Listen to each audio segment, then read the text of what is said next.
I served in the Marine Corps. I got out as a sergeant in November 17, 2008. I remember that day very, very vividly. And I served first in the infantry as a anti-tank missileman, and then I moved into intelligence after about 3 years. I come from a military family. My father served in the Army.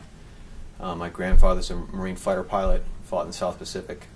My other grandfather was a naval beach commander. He fought in the South Pacific with the Marines. And my little brother's a Marine. And I thought that when I graduated from college, if I wasn't going to do it now, I was never going to do it. And it was something that was really important to me and my family, and so I enlisted. On September 11, 2001, I was with TOW Platoon.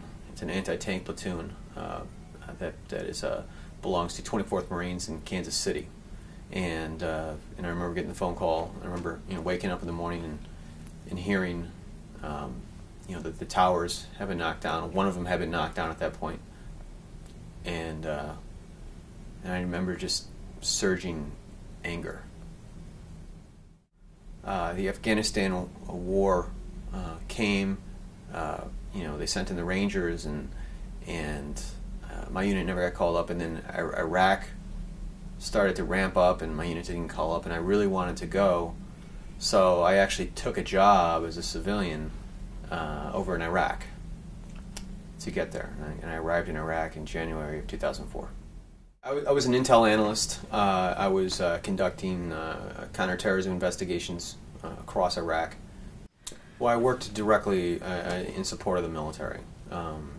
It's very seamless nowadays. Government civilian contractors. The chow halls are all staffed by civilians. There are civilians carrying weapons, protecting convoys across Iraq.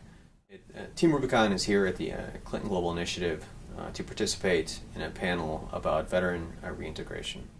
I think veterans feel isolated. I think my brother served 2 tours in Iraq, and I've seen him come home, and he comes back to a family that loves him and to friends who love him, but none of those friends know what it's like to serve in the military. So he has no one to relate to when it comes to his experiences in Iraq. No one can possibly understand some of the sights, smells, and sounds that these veterans, what they went through.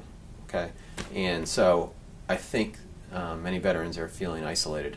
They're coming from a team environment, and they're being put into an environment where it's all about themselves, and that's very foreign to them.